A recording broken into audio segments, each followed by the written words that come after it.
Isang mapagpalang araw po sa inyong lahat. Ngayon po ay February 3, 2025, Lunes ng ika-4 na linggo sa karaniwang panahon.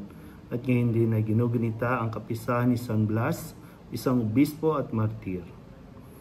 Ang ating unang pagbasa at pagninilay sa araw na ito ay hinango mula sa sulat sa mga Hebreo, chapter 11, verses 32 to 40.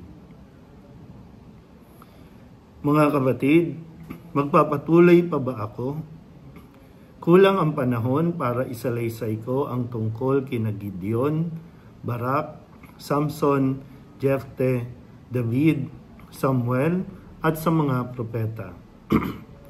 Dahil sa pananalig nila sa Diyos, nakalupig sila ng mga kaharian, gumawa ng matuwid at nagkamit ng mga ipinangako ng Diyos. Nagpatikom sila ng bunganga ng mga leon, pumatay ng nagngangalit na apoy at naligtas sa tabak. Sila'y mahihina, ngunit binigyan ng lakas upang maging magiting sa digmaan. Ano pat napaurong ang hukbo ng dayuhan dahil sa pananalig sa Diyos. Ibinalik sa mga babae ang kanilang mga patay matapos buhayin muli. May mga tumangging palayain sapagkat pinili nila ang mamatay sa pahirap upang muling buhayin at magtamo ng mas mabuting buhay. Meron namang nilibak at hinagupit at meron ding nabilanggong gapos ng tanikala. Sila'y pinagbabato, nilagari ng pahati, pinatay sa tabak, mga balat ng tupa at kambing ang dinaramit nila. Sila'y mga nagdaraho, aping-api at pinagmamalupitan. Hindi marapat sa kanila ang daigdig. Nagpagala-gala sila sa mga ilang at kabundukan. Nagtago sila sa lungga at mga yungib sa lupa. At dahil sa kanilang pananalig sa Diyos, isang kasaysayang di malilimot kailanman ang kanilang iniwan. Ngunit ang pangako ng Diyos ay hindi natupad sa kanilang kapanahunan, sapagkat may lalong mabuting panukala ang Diyos para sa atin. Ang tayo'y makasama nila kapag tinupad na niya ang kanyang pangako. Ang salita ng Diyos. Muli po, isang mapagpalang araw sa inyo pong lahat. Panibagong linggo ang ating sisimulan ngayong araw na ito ng Lunes at sa tulong nawa ni San Blas kung saan siya po ay nilalapitan at tayo ay nagpapatulong sa kanya lalo na para sa mga may karamdaman sa kanilang mga lalamunan. So, sa bawat pagdalo po ninyo sa misa, sa mga simbahan, ay magkakaroon po sa araw na ito ng pagbabasbas ng lalamunan. Hinihiling natin nga na mapagaling tayo sa tulong ng pakikiisa sa atin ni San Blas.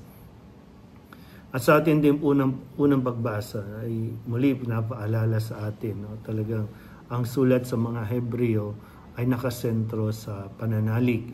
At dito ay muli patuloy niya kinikwento na halos higit isang linggo na natin na binabasa ito at lagi doon mga kwento ng pananalig sa Diyos. Ngayon ay sabi nga niya, itutuloy pa ba niya? Napakarami pang tao ang pwedeng isalaysay, ikwento ng kagitingan pagdating sa pananalig. Ang pananampalataya nila sa Diyos. Mga karanasan na talagang napakatindi na halos isuko na nila ang kanilang pananalig pero hindi nga sila natinag.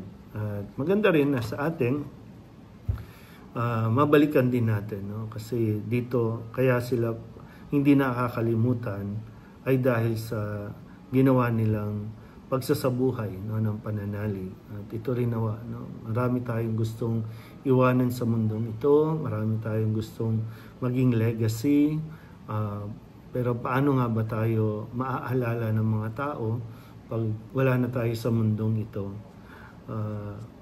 Maalala kaya nila tayo na nagturo sa kanila na magdasal? Maalala kaya nila tayo? Kahit kayo po, maalala kaya kayo ng mga anak, apo ninyo, at may ipapasa kaya nila ito sa kanilang kaapu-apuhan pa na natutunan nilang manampalataya, natutunan nilang magdebosyon dahil sa iyo. So, maganda rin na balikan natin anong kwento ng pananalig mo. Anong kwento ng pananampalataya na dumating ba yung mga panahon na talagang matinding pagsubok pero napatunayan mo na dahil sa pananalig ay hindi ka sumuko, dahil sa pananalig ay nagpatuloy ka at hindi ka nawalan ng pag-asa. Pagkatapos ng lahat ng iyong pinagdaanan, ngayon ay tinatamasa mo yung kaginawahan, yung kapayapaan ng isip, yung kaligayahan na hinahanap mo. So, huwag natin kalimutan ito, no? Dahil sa bawat yugto ng ating buhay ay naririyan si Jesus. Kailangan lang natin talaga siyang kilalanin, lalong-lalo na sa panahon ng mga pagsubok. Muli po, isang mapagpalang araw sa inyo pong lahat.